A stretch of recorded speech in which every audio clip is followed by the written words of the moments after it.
The rescue team moved through the cave like they owned it. Jiho assessed the survivors with quick efficiency while her team set up equipment. A young man with kind eyes approached Minho. "I'm Taehyung, medic," he said. "Let me see that leg." While Taehyung worked on the injured, two women established a defensive perimeter around the cave entrance. They moved with practiced coordination, setting up sensors and scanning for threats. The pilot, a man named Dong Yun, stayed with the ship, monitoring systems. Velis watched them carefully. They were calm, relaxed even. This death world that had nearly killed the survivors for a month did not seem to concern them at all. "You're doing better than expected," Jiho said to Do-hyun. She was checking his wounds, her touch professional but gentle. "Most civilian crews don't last 2 weeks on a class 4. "We had good people," Do-hyun said. Jiho smiled. "You had humans. That helps." She looked around at the aliens. "And you kept everyone alive." "That's impressive," one of the perimeter guards called out. "Jiho, we've got movement. Multiple contacts. Big ones." Jiho did not look concerned. "Razorbacks?" "Looks like it. Maybe 12 of them." "Standard dispersal pattern," Jiho said casually. She picked up her weapon and walked to the cave entrance. "Sujin, take left flank. Yuna, right side. I'll hold center. Donghyun, suppressing fire if they get close." The survivors watched in amazement as the rescue team took positions. The Razorbacks appeared from the darkness, moving as a coordinated pack. These creatures had been the terror of the survivors' existence for a month. Deadly predators that had killed, injured, and nearly destroyed them. The rescue team treated them like minor pests. When the Razorbacks charged, the humans responded with precision. Weapons fired in controlled bursts. The creatures fell or retreated. The whole engagement lasted maybe 3 minutes. When it was over, the Razorbacks were gone and the rescue team was already returning to their work. "All clear," Sujin reported. "They won't be back tonight." "Good," Jiho said. She turned to Taehyung. "How are the patients?" "Minho needs surgery, but he's stable for transport," Taehyung said. He was working on Kolix now, checking the alien's environmental suit. Everyone else just needs rest and proper medical care. Velis approached Jiho carefully. That battle did not concern you at all." Jiho looked at him with genuine confusion. "Battle? That was just some local wildlife. We've dealt with much worse." She gestured at the moon around them. "This is a nice world, actually. Good visibility. Predictable weather patterns. The predators are straightforward." "Straightforward?" Velis could not believe what he was hearing. "Those creatures have been hunting us for weeks." "Well, yeah, they're apex predators." "That's what they do." Jiho smiled. "But they're not that creative. Basic pack tactics. We train against worse on Earth." "What could possibly be worse than this?" Tikra asked. "Bears," Yuna said from her position. "Bears are way scarier, not crocodiles," Sujin added. "Those things are patient." "Don't forget Australian wildlife," Donghyun called from the ship. "Everything there wants to kill you." The survivors stared. These humans were discussing predators from their own homeworld as if they were more dangerous than the creatures that had nearly killed everyone here. "Earth is a Class 4 hazard world," Yunji reminded the aliens. "We grew up with this stuff." As the night continued, the rescue team set up a proper camp. They had real food, which they shared generously. The meals came in sealed packages and tasted better than anything the survivors had eaten in a month. Jiho sat with the group and listened to their story. "You walked 3 days through predator territory while carrying the injured?" she asked Do-hyun. There was respect in her voice. "That's solid work." "We did what we had to do," Do-hyun said. "That's the spirit." Jiho handed him a warm drink. It was coffee. Real coffee. Do-hyun almost cried. "We'll move out at dawn. The ship can take everyone, but it'll be tight. The flight back through the atmosphere will be rough." "Rougher than landing?" Kolix asked nervously. "About the same," Jiho said cheerfully. "Don't worry. Donghyun is a great pilot. We've only crashed twice. Only twice." Velis's mandibles clicked in alarm. "And we walked away from both," Jiho said. "That's what matters." Later that night, Yunji sat with Taehyung as he organized medical supplies. "How many rescues have you done on worlds like this?" she asked. Taehyung thought about it. "Class 4 worlds? Maybe 30. Jiho's done more. She's been doing this for 15 years. 30, Yunji repeated. "And you just do this? Fly into death worlds and pull people out?" "That's the job," Taehyung said. He smiled at her expression. "Someone has to do it. Might as well be us." "Why, though? You could die." Everyone dies eventually, Taehyung said. But if I die pulling someone out of a bad situation, that's a good death. That means something. Yoonji had no response to that. The casual acceptance of danger, the commitment to helping others even at great personal risk, it was so fundamentally human. Before dawn, the Razorbacks came back. This time there were more of them. At least 20. They had gathered reinforcements for one final attempt to drive away the invaders. The rescue team did not even seem annoyed. Jiho sighed. All right, let's make this quick. We've got a schedule to keep. What followed was not a battle. It was an exhibition. The humans moved like they were performing a rehearsed dance. Every movement was efficient. Every shot was precise. They used the terrain, used each other's positions, used their equipment perfectly. The Razorbacks had no chance. When it was over, the predators retreated permanently. They had learned that these particular humans were not prey. They were something far more dangerous. Okay, everyone load up, Jiho called. Time to go home. The loading process was organized chaos. The rescue team had prepared seats for different alien physiologies. Kolix's water suit was secured. Velas had a special harness for his body type. Tikra had reinforced floor panels that could handle his weight. They had thought of everything. The flight through the atmosphere was exactly as rough as promised. The ship shook violently. Alarms beeped. The survivors held on and tried not to be sick. The humans looked bored. When they finally broke through into space, the aliens saw the rescue ship properly for the first time. It was small, fast, built for efficiency, not comfort. There was no fleet, no military escort, just this one ship and 5 very competent humans. This is what Earth sent? Velas asked. Just you? Just us? Jiho looked offended. We're Search and Rescue Team 7, we're the best. But surely for a situation this dangerous. We handle Class 4 extractions regularly, Jiho said. This was textbook. You should see some of our really hard missions.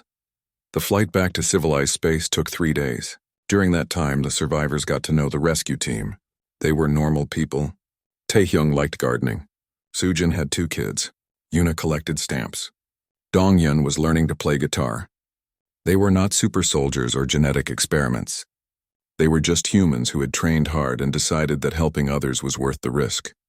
On the 3rd day, they reached the nearest Galactic Council station. Medical teams were waiting. The aliens were rushed to proper treatment facilities. The humans stayed together, filing reports and checking their equipment for the next mission. Do-hyun found Jiho before they parted ways. Thank you, he said, for not giving up on us. We never give up, Jiho said simply. That's not who we are. I know, Do-hyun said. But thank you anyway. 6 months later, Ambassador Velas stood before the Galactic Council. He had spent those months writing his report, analyzing data, trying to make sense of what he had witnessed. Now he would present his findings. Humanity is dangerous, he began, but not in the way we believed. They are not violent by nature. They are not conquerors. They are survivors from a Class 4 hazard world who have developed capabilities that most species find impossible.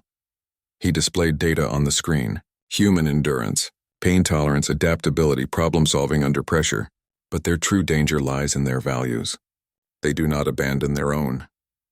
They do not calculate acceptable losses. When they say no one gets left behind, they mean it absolutely. The council chamber was silent. Velas continued. I watched civilian humans survive on a death world for 33 days with minimal supplies. I watched them protect us, feed us, carry us. I watched them fight creatures that should have killed them. And then I watched their rescue team arrive and treat that same death world like a training exercise. He paused. I am recommending that humanity takes over all search and rescue operations in hazardous sectors. Not because they are better equipped, but because they will go places no other species will go. They will take risks no other species will take. And they will bring everyone home. The vote was unanimous. Humanity would lead SAR operations. Back on Earth, Do-hyun sat in his backyard watching his children play. His wife brought him coffee and sat beside him. His injuries had healed. The nightmares were fading. Life was normal again. His communicator beeped. A message from Velas. Thank you for teaching us what it means to never give up. Your species has given the galaxy something it did not know it was missing. Hope. Do-hyun smiled. He typed a simple response. That's just being human. He watched his kids laugh and play under Earth's warm sun. This planet that had forged humanity into what they were. This dangerous, beautiful, deadly world that they called home. And he was grateful for it. Day 26 arrived with silence. The distress beacon had been broadcasting for nearly 4 weeks. No response. No acknowledgement, nothing. The aliens were starting to lose hope. Even Doyen felt the weight of it, though he did not show it. Then, on day 27, the beacon chirped. Everyone stopped what they were doing. Tikra scrambled to the communication panel, his 4 arms moving frantically over the controls. "Message incoming," he said. It's from Earth." The aliens gathered around. A human voice came through the speaker. Female. Calm. Almost cheerful. "This is Search and Rescue Team 7 to survivors of Harmonious Dawn. We have your position. ETA is 6 days. Hang tight. We're bringing the good stuff." That was it, short, casual. No details about fleet size or rescue protocols. Just a simple message that help was coming. 6 days. Kolix breathed. "We can survive 6 more days," but Velis looked troubled. That was a very informal communication, and they mentioned only one team. Should there not be a full rescue fleet for a situation this dangerous? Yunji was smiling. "You don't understand. Earth doesn't send fleets for rescue operations. We send specialists." "Specialists?" Tikra turned to face her. "We are trapped on a Class 4 hazard world. Surely this requires significant military support." "Not for humans," Do-hyun said. He felt a weight lifting from his chest. "If Earth sent a search and rescue team, they're bringing exactly what we need." The aliens did not look convinced, but they did not argue. 6 days. They just had to survive 6 more days. Those 6 days were the hardest yet. Their food was almost gone. The water filtration system was failing. Minho's leg infection had returned. Kolix's environmental suit was developing leaks that Tikra could barely patch. Everyone was exhausted, hungry, and hurt. On day 29, another message came. "Supply drop incoming. Coordinates attached. We sent a drone ahead. Get to the drop site and grab what you need. 5 days and we'll be there in person." The coordinates were 8 hours away. "Through Razorback territory, I will go," Do-hyun said immediately. "Not alone," Hijin said. "I'm coming with you." "You are both injured," Velis protested. "This is not logical." "Wait for the rescue team. Minho needs medicine now," Yunji said. "Kolix's suit won't last 5 more days. We need those supplies." Do-hyun and Hyejin prepared quickly. They took spears, fire, and one of the salvaged cameras so the others could watch their progress. At dawn, they set out. The aliens watched through the camera feed as the 2 humans moved through the hostile landscape. They moved carefully but confidently, reading the terrain like a language. When they spotted Razorback tracks, they changed routes. When they heard predator calls, they adjusted their path. "They are treating this like a casual hike," Tikra observed. "Do they not understand the danger?" "They understand," Yunji said. She was monitoring the camera feed closely. "They're just good at this." 4 hours into the journey, 3 Razorbacks appeared. The camera caught everything. The creatures had been waiting in ambush and the humans had walked right into it. Velis made a sound of distress. This was it. The humans would die, and the rest of them would follow soon after. But Do-hyun and Hyejin did not panic. They immediately went back to back, covering each other. When the Razorbacks charged, the humans moved like water, flowing around the attacks. Hyejin struck at legs, trying to cripple. Do-hyun used fire to control space, keeping the creatures from surrounding them. The fight lasted less than 5 minutes. 1 Razorback lay dead. The other 2 retreated, wounded. The humans barely paused before continuing toward the supply drop. "Impossible," Tikra said. "They should be exhausted. They should be frightened. They should not be able to keep moving after combat." "Adrenaline," Yunji said. "It lets humans push past normal limits in crisis situations. We evolved for persistence hunting. Our bodies are designed to keep going when others would collapse." The humans reached the supply drop by early afternoon. The drone had landed perfectly, its cargo intact. Inside were medical supplies, food concentrates, water purification tablets, and weapons. Real weapons this time, not improvised spears. There was also a handwritten note. 5 days. We're coming fast. Stay alive. Jiho Do-hyun read the note and smiled. He showed it to Hyejin, who laughed. Jiho is leading the rescue? You know this person? Tikra asked through the communicator. By reputation, Do-hyun said. She's one of the best. If Jiho is coming, we're definitely getting off this moon. The return journey was harder. They were carrying heavy packs now, and the Razorbacks had started coordinating their attacks. The creatures seemed to understand that these two humans were dangerous. They sent 6 attackers this time. The camera feed went chaotic.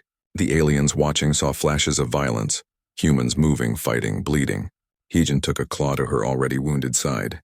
She cried out but did not go down. Do-Hyun was limping, his leg injured but still fighting.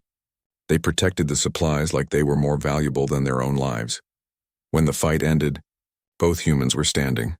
Barely. They retrieved their packs and continued walking. "They are going to die before they reach us," Velas said. He sounded genuinely upset. They cannot survive this, but they did. 8 hours after leaving, Do-Hyun and Hyejin stumbled back into the cave. They were covered in blood and bruises. Hyejin collapsed immediately. Do-Hyun stayed on his feet just long enough to hand the medical supplies to Yoonji before his legs gave out. Yoonji worked through the night. She treated Minho's infection with real antibiotics. She patched Kolix's suit properly. She stitched Hyejin's reopened wounds and cleaned Do-Hyun's injuries. When dawn came, everyone was alive. Hurt, but alive. That night, as they ate the first good meal in weeks, Velas approached Do-Hyun. The ambassador had been quiet since the supply run, clearly thinking. "I must ask you something," Velas said. "Your rescue team. When they said hang tight and we're bringing the good stuff, they were not joking. They truly believe they can land on this death world and extract us safely." "Yes," Do-Hyun said. "Why?" "The Galactic Council would run probability assessments. They would calculate risk versus reward. For a situation like this on a world this dangerous with only 14 survivors, the logical conclusion is that rescue is not worth the risk." Do-Hyun was quiet for a moment. He thought about how to explain something so fundamental to human nature.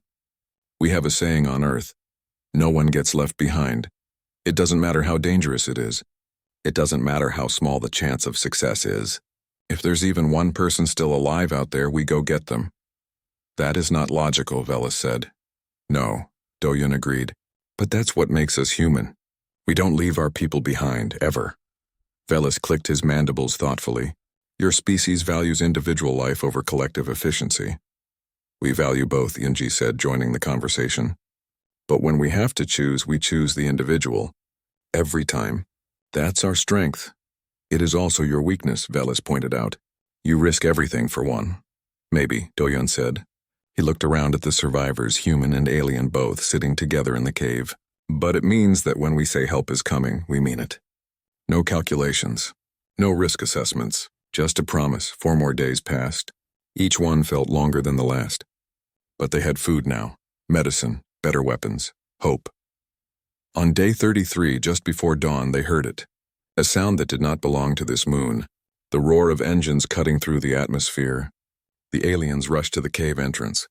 In the dark sky, they saw lights descending. Not a fleet, just one ship, small, fast, coming in way too fast for a safe landing. "They are going to crash," Kolix said in panic. But the ship did not crash. At the last moment, it pulled up, turned and landed perfectly just outside the cave entrance. The landing ramp dropped before the engines even fully powered down. 5 humans emerged wearing armor and carrying equipment. They moved with the confidence of people who had done this hundreds of times before. The leader pulled off her helmet. A woman in her 40s with sharp eyes and a warm smile. "Sorry we're late," she said. "Traffic was terrible.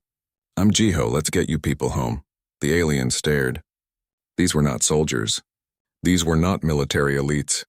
These were just search and rescue specialists. Regular humans, who had flown through a toxic atmosphere, landed on a death world and were smiling about it. Velas realized something in that moment. The galaxy had been thinking about humans all wrong. They were not dangerous because they were violent. They were dangerous because they did not know when to quit. Day 15 began with blood Hyejin saw at first. Tracks around the shelter. Big ones, fresh ones. At least 6 different animals had circled their position during the night. The creatures were getting bolder. "They're testing us," she said to Do-Hyun. "Learning our patterns. Pack hunters do that." Do-Hyun studied the tracks. Each print was the size of his head with 4 claw marks gouged deep into the stone. "How long before they attack?" "Soon," Hyejin said. "Maybe tonight. Maybe sooner." Inside the shelter, the mood was tense. Tikra wanted to use parts from the distress beacon to build weapons. "We need directed energy weapons," he insisted. Something to fight with. No, Do-hyun said firmly. That beacon is our lifeline. We don't touch it. Then we will die defenseless. We're not defenseless, Hyejin said. She had spent the morning sharpening metal bars into spears, and we're not dismantling our only way to get rescued. The argument went in circles until Yoonji suggested a compromise. They could use other salvaged equipment to make weapons, keep the beacon intact. Everyone agreed, though Tikra still looked unhappy. The attack came at dawn the next day. The creatures moved like shadows, 6 of them spreading out in a coordinated pattern. They were each about 3 meters long, with 6 legs and armored hides. Their heads were wedge-shaped, built for ramming. Hyejin had nicknamed them Razorbacks because of the sharp ridge along their spines. The first one charged the shelter's entrance. Hyejin met it with a spear. The point skittered off its armor, but the impact made the creature back away. 2 more came from the sides. Do-hyun had built a fire during the night, and now he grabbed burning branches, waving them at the attackers. "Fire!" he shouted. "They don't like fire!" The Razorbacks circled, snarling. The aliens watched from inside the shelter, too frightened to move. They saw Hyejin dodge a snapping jaw, saw Do-hyun swing a flaming branch hard enough to crack against armored hide. The humans moved like they had done this before, fast, coordinated, dangerous. The Razorbacks retreated after 10 minutes. No kills. They had been testing the humans' defenses, and now they knew. "They'll be back," Hyejin said, breathing hard. Blood ran from a cut on her arm where a claw had caught her, and next time they'll bring more. "This shelter is not defensible," Velis said. His voice shook. "We cannot survive another attack like that." Do-hyun looked at the horizon. Rocky hills rose in the distance. Higher ground. Better position. "We move," he said. "There are caves in those hills. Easier to defend." "That is 3 days' journey," Tikra said. "Through hostile territory. We will never make it." "We will," Do-hyun said, "because staying here means dying." They prepared through the day. The humans packed supplies into makeshift backpacks. They built stretchers for Minho, whose leg was still healing, and for Kolix, whose water suit made travel difficult. At dawn they began the trek. The first day was hard. The terrain was rough, all rocks and steep slopes. The aliens struggled immediately. Velis could not climb well with his insectoid body. Kolix needed frequent stops to check his suit's integrity. Tikra was strong but slow, not built for long-distance travel. The humans carried them. Literally. Do-hyun hoisted Kolix's heavy suit onto his back. Hyejin helped Velis over difficult climbs. Yoonji guided Tikra along safer paths. They moved steadily, taking breaks only when absolutely necessary. The aliens watched in amazement as these humans carried weight that should be impossible for their size. "Your species is not logical," Velis said to Yoonji during a rest. "Your bone density, your muscle efficiency, your cardiovascular capacity. I have been calculating.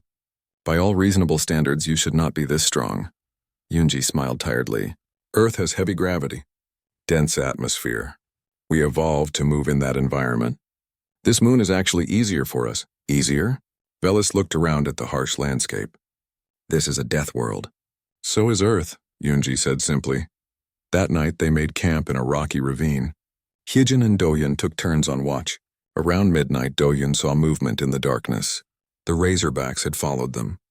He counted 8 this time, maybe more hiding in the shadows. He woke Hyejin quietly. She saw them too and nodded. They had prepared for this. Spears ready. Fire ready. Positions chosen. The Razorbacks attacked just before dawn, 8 of them moving as one coordinated unit. They had learned from the last fight. 3 came at the front, drawing attention. 2 circled to the flanks. 3 more held back, waiting to exploit any opening. It was a good strategy. It almost worked. Do-hyun and Hyejin fought like they were dancing. When one moved forward, the other covered. When one struck, the other defended. They used the terrain, forcing the Razorbacks into narrow spaces where numbers did not matter. They used fire to blind and confuse.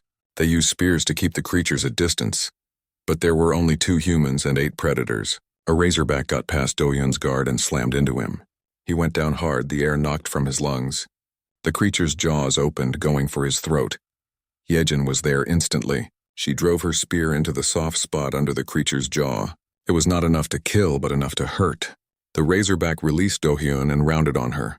She faced it calmly, spear ready. The creature charged. Heijin sidestepped and used its momentum against it, guiding it toward the fire. It screamed when flames touched its face. The other Razorbacks hesitated. They had hurt one of these humans, knocked him down, and he was already getting back up. And the female had injured one of them while protecting her packmate. The Razorbacks retreated. Not because they were beaten, because they were reassessing. "You are bleeding," Tikra said to Heijin after the fight. A long gash ran down her side where claws had caught her. "It's not deep," she said, though her face was tight with pain. Hyunji cleaned and bandaged it with their dwindling medical supplies. "That wound would incapacitate most species," Velis observed. "You are still standing." "Because sitting down isn't an option right now," Heijin said. "We need to keep moving." They reached the caves by the end of day 3. The journey that should have killed them was complete. Do-hyun found a large cave with a narrow entrance, perfect for defense. They moved everyone inside and collapsed. That night, the Razorbacks came in full force. At least 15 of them, maybe 20. This was not a test. This was a serious attempt to eliminate the threat these humans represented. The narrow cave entrance became a killing field. The Razorbacks could only come 2 at a time. Do-hyun and Hyejin held the entrance with spears and fire and sheer determination. Behind them, Yoonji tended wounds and handed out weapons. Even the aliens helped, passing supplies and throwing rocks at attackers. The battle lasted for 2 hours. It was brutal and desperate and savage. Do-hyun took a claw across his chest. Hyejin's already injured side was bleeding again. But they did not break. They did not run. They held the line. When the Razorbacks finally retreated, they left 3 of their dead behind. The humans had won, but the cost was high. They were exhausted, injured, and running low on everything. Do-hyun sat at the cave entrance as dawn broke, keeping watch. His chest hurt. His arms hurt. Everything hurt. Behind him, he could hear Yoonji checking on everyone. Her voice calm despite her own exhaustion. "Why do you keep fighting?" Velis asked him. "Logically, your chances of survival are decreasing with each encounter." Do-hyun thought about that. He thought about his 3 children back on Earth, about his wife, about home. "Because giving up is not who we are," he said finally. "We're still breathing, so we keep fighting. That's just being human. Your species should not exist," Velis said quietly. "The universe should have killed you long ago. You are too fragile, too weak, too short-lived. But somehow you survive anyway. I do not understand it." "Neither do we sometimes," Do-hyun admitted. He smiled tiredly. "But here we are." Minho limped over and sat beside them. His leg was healing slowly. "Hey, boss. 19 days left. We're going to make it, right?" Do-hyun looked out at the harsh landscape, at the blood on the rocks, at the bodies of the Razorbacks they had killed. He thought about the supplies they had left, the injuries they had taken, the challenges still ahead. "Yeah," he said, "we're going to make it." And somehow, against all logic and probability, they believed him. 3 days had passed since the crash. The water situation was becoming critical. Do-hyun stood at the edge of a dark pool about 50 meters from the wreckage. The liquid looked wrong. It had a slight purple tint and smelled like copper. Yoonji knelt beside him, running a scanner over it. "High mineral content," she said. "Some unknown compounds. Could be toxic." "Could be," Do-hyun agreed. He pulled out a small cup, dipped it in the pool, and brought it to his lips. "Wait." Velis scurried forward on his 4 legs. "You cannot just drink that. The scanner shows 12 potentially harmful substances." Do-hyun took a tiny sip and held it in his mouth. He swished it around, then spit it out. The aliens watched him like he had grown a second head. He waited a moment, feeling his mouth and throat. No burning. No numbness. "It tastes bad, but I think we can filter it," he said. He took another small sip and swallowed this time. "We'll know in a few hours if it makes me sick." "You are using yourself as a test subject," Tikra said. His rocky face could not show expression, but his voice carried disbelief. "This is your survival strategy?" "Our supplies won't last another week," Yoonji said. "Someone had to test it. Humans can handle more toxins than most species." "This is madness," Velis muttered, but he said nothing more. By evening, Do-hyun felt fine. They began collecting and filtering the water. The aliens drank it carefully, still not trusting it. But it kept them alive. The next problem was food. Their emergency rations were running out. The moon had life, but was any of it safe to eat? Yoonji spent 2 days studying the local creatures and plants. She started with small samples, testing them on herself bit by bit. This one causes mild stomach upset, she told Do-hyun, pointing to a fungus growing on rocks. But this one seems okay. She held up something that looked like a purple vine with small bulbs. You tested all of these on yourself? Kolix asked. His water-filled suit bubbled with agitation. Of course, Yoonji said. It's faster than waiting for lab results we don't have. On day 5, they had company. A woman appeared from the direction of the ship's aft section, which had broken off during the crash. She was limping, covered in cuts and bruises, but very much alive. Her name was Hyejin, and she had been part of the ship's security team. I was trapped in the wreckage, she explained as Yoonji cleaned her wounds. Took me days to dig out. Hyejin brought news. The aft section was unstable and would collapse soon, but she had salvaged some equipment and, more importantly, she had combat training. We're going to need it, Do-hyun said. He pointed to the marks around their camp. Tracks. Claw marks on rocks. Those things come back every night. They're watching us. That night, Hyejin showed the aliens some basic self-defense moves. Velis tried to hold a makeshift spear with his forearms but could not figure out the right grip. Kolix could barely move in his water suit. Tikra was strong but slow. You fight each other for practice? Velis asked Hyejin. On your homeworld? Sure, Hyejin said. Boxing, wrestling, martial arts. It's normal. You intentionally hurt each other. For entertainment? The ambassador's mandibles clicked rapidly. Your species is terrifying, Hyejin laughed. We pull our punches, mostly. On day 8, the scanners showed a massive storm system approaching. Tikra ran the calculations 3 times, hoping he was wrong. He was not. Corrosive clouds, he announced. Wind speeds over 200 kilometers per hour. It will hit us in 36 hours. Can the ship shelter us? Do-hyun asked. No. The hull is already compromised. The acidic rain will eat through it completely. The aliens looked at each other with what Do-hyun recognized as despair. Their odds of survival were dropping fast. Then we reinforce it, Do-hyun said simply. With what? Tikra asked. We have no materials, no tools, no... We have the crash site, Hyejin interrupted. Metal panels, support beams, emergency foam. We build a better shelter. For the next 30 hours they worked. The humans moved constantly, hauling heavy metal plates and welding them together with salvaged equipment. They showed the aliens how to seal gaps with foam and debris. When bolts were missing, they used wire. When wire ran out, they used cable. When nothing else worked, they improvised. The aliens did what they could, but they tired quickly. The gravity on this moon was slightly higher than their homeworlds preferred. The air was too thin for Kolix and too thick for Velis. The temperature swings exhausted Tikra. They struggled. The humans just kept working. Do-hyun's hands bled from handling sharp metal. Yoonji's arms shook from exhaustion. Hyejin's limp got worse. They did not stop. How are you still moving? Velis asked Yoonji. You have been working for 16 hours without rest. Adrenaline, Yoonji said. She hammered another panel into place. And stubbornness. Your pain tolerance is impossible, Tikra observed. I have watched you cut yourself on metal and continue working without treatment. We'll treat it after the storm, Yoonji said. Right now the shelter matters more. When the storm arrived, it was worse than the scans predicted. The sky turned green. Wind screamed across the rocky terrain. Rain fell that hissed and smoked when it hit stone.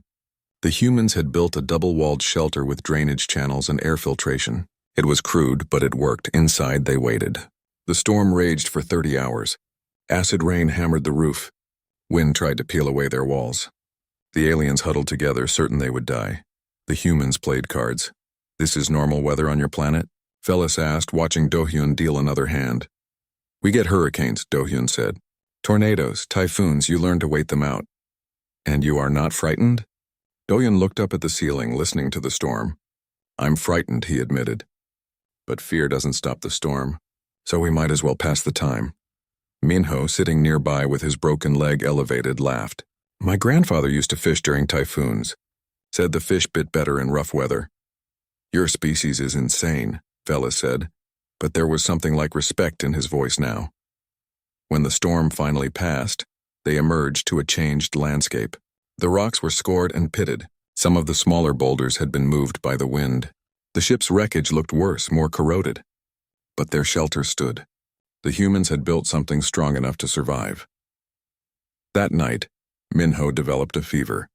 His broken leg was infected. Yoonji examined it carefully in the dim light. The infection was spreading. Without proper antibiotics, it could kill him. I need to operate, she said. Clean the wound, remove the infected tissue. You are not a surgeon, Tikra pointed out. No, Yunji agreed. But I'm what we have. She sterilized a knife and flame. She had Hyejin and Dohyun hold Minho down. They gave him something to bite on. Then she began cutting. Minho's screams echoed through the shelter. The aliens turned away, unable to watch. When it was over, Minho was pale and shaking, but the infection was gone. You will recover? Tikra asked him later. Minho nodded weakly. Humans heal fast. I'll be okay. You were conscious during the entire procedure, Velas said. The pain must have been extreme. It was, Minho admitted. But Yunji needed me to tell her if she hit something important. Couldn't do that if I was unconscious. The aliens were silent for a long time after that. On day 14, they had survived 2 weeks. They had water. They had food. They had shelter. The aliens looked at the humans differently now. These were not sophisticated diplomats or soft civilians. These were survivors from a world that had forged them into something harder, something tougher than most species could imagine. 19 more days, Dohyun said, looking at the stars through a gap in their shelter. We're going to make it, Yunji sat beside him. You really believe that? I have to, he said. My kids are waiting for me to come home. Outside, something howled. The predators were still out there, circling, waiting. But inside the shelter, the survivors felt something new. Not quite hope, not yet, but maybe the beginning of it. The warning alarm screamed through the diplomatic cruiser Harmonious Dawn. Captain Dohyun gripped his seat as the entire ship shook violently. Lights flickered on and off. People screamed in different alien languages. Engine 3 is gone, someone shouted. We're losing altitude. Dohyun looked at the view screen. The moon below them was getting closer. Too close, too fast. Gray mountains and dark valleys rushed up to meet them. He knew what was coming next. Brace for impact, the pilot yelled. The ship hit the ground. Metal screamed. The world turned into noise and pain and chaos. Dohyun felt his body slam against the restraints. Something exploded somewhere behind him. Then everything went dark. When Dohyun woke up, his head hurt badly. Smoke filled the air. Emergency lights cast red shadows everywhere. He unbuckled his restraints and stood up slowly. His legs worked. His arms worked. He was alive. Is anyone hurt? He called out. Groans answered him. A young woman stumbled out of the smoke. Dr. Yunji, the xenobiologist. Blood ran down her forehead, but she was moving. I'm okay, she said. But we need to check on the others. They moved through the wrecked ship together.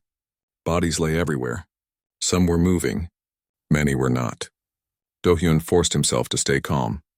Panic would not help anyone now. In the passenger section, they found survivors huddled together. Ambassador Velas, a tall insectoid creature with 4 arms, was clicking his mandibles in distress. Trader Kolix, who looked like a large fish in a water-filled suit, was checking his life support systems.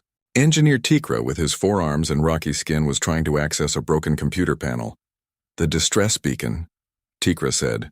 His voice sounded like grinding stones. I activated it before the crash. Someone will come for us, and how long? Asked Velas. His translator made his voice sound high and worried. Standard protocol is 3 to 4 weeks for rescue operations in this sector. Tikra replied. 3 to 4 weeks. Dohyun looked around the wrecked ship. They would need to survive that long first. We need to assess our situation, Dohyun said. Yunji checked the injured. Tikra, see what supplies we have. Everyone else, stay calm and stay together. Over the next few hours, the situation became clear. 37 passengers had been on the ship. Only 14 survived the crash. They had limited food, some water, and a ship that was barely holding together. And outside, through the broken hull, Dohyun could see a dark sky with strange clouds and harsh rocky terrain. Where are we exactly? Yunji asked Tikra. Moon-designated Theta 7C, the engineer said. Class 4 hazard world. Toxic atmosphere in some areas. Extreme weather. Dangerous native life forms. Velas made a sound like a hiss. A death world. We crashed on a death world. Dohyun had heard that term before. The galactic community classified planets by danger levels. Earth was a Class 4 hazard world too, though humans just called it home. He did not mention this to the others. We need shelter, Dohyun said. This ship is not safe. Parts of it could collapse. They spent the rest of the day organizing. The humans worked quickly. moving supplies and helping the injured. Pilot Minho, a young man who had been in the cockpit during the crash, had a badly broken leg. Unji set it as best as she could with the medical supplies they had. Minho gritted his teeth through the pain but did not cry out. Velis watched the humans work with his compound eyes. "You move as if this does not frighten you," he said to Do-hyun. "Being frightened won't fix our situation," Do-hyun replied. "We work first, worry later." As night fell on the moon, the temperature dropped fast. The survivors huddled in the most intact section of the ship. Do-hyun and Yoonji took turns keeping watch. The darkness outside was complete, no stars. Just blackness and the sound of wind howling through the broken hull. Then they heard something else. A sound like scraping metal. Something was moving outside the ship. "What is that?" Kolix whispered. His translator made his fear clear. "Stay quiet," Do-hyun said softly. He moved to a gap in the hull and looked out carefully. At first he saw nothing. Then something moved in the darkness. Something big. It had 6 legs and a long body covered in thick armor plates. Its head swung back and forth, and Do-hyun realized it was sniffing the air. "Predator," Yoonji whispered beside him. "Native wildlife." The creature circled the ship slowly. It pushed against the hull with its head, testing it. Metal groaned under the pressure. Inside, the aliens began to panic. "It will get in," Velis hissed. "We have no weapons. No defenses." "Everyone stay back," Do-hyun said. He grabbed a piece of broken metal pipe from the floor. Yoonji did the same. "You cannot fight that thing," Tikra said. "It weighs over 800 kilograms. Do-hyun did not answer. He watched the creature. It was strong and dangerous, but it was also cautious. It did not know what they were yet. If it broke through the hull, many people would die. He could not let that happen. The creature's head appeared in the gap in the hull. Its eyes reflected the red emergency lights. It had too many teeth. Do-hyun did not think. He just moved. He swung the metal pipe hard against the creature's snout. The impact sent shockwaves up his arms. The creature roared and pulled back. Unji was right behind him, yelling and making noise. Together, they made themselves look bigger and more dangerous than they were. The creature backed away, confused. It circled once more, then disappeared into the darkness. For a long moment, nobody moved. Then Velis spoke, his voice shaking. You attacked it. With a piece of metal." "You are insane." Do-hyun set down the pipe. His hands were shaking now, but he did not let anyone see. "It was testing us. We had to show we would fight back." "That is not rational behavior," Velis said. "The risk of death was extremely high." "The risk of death was already high," Yoonji said quietly. "At least this way we had a chance." That night no one slept well. The aliens kept glancing at the 2 humans, seeing them differently now. These were creatures from a Class 4 hazard world, a death world, and somehow that made them more dangerous than the monsters outside. Do-hyun stared out into the darkness and thought about home. About his wife and 3 children. About Earth's blue skies and warm sun. They felt very far away now. 3 to 4 weeks, he said quietly to himself. "We can do this. We just have to survive." Beside him, Yoonji nodded. One day at a time. Outside, something howled in the distance. The moon's true dangers were just beginning to reveal themselves.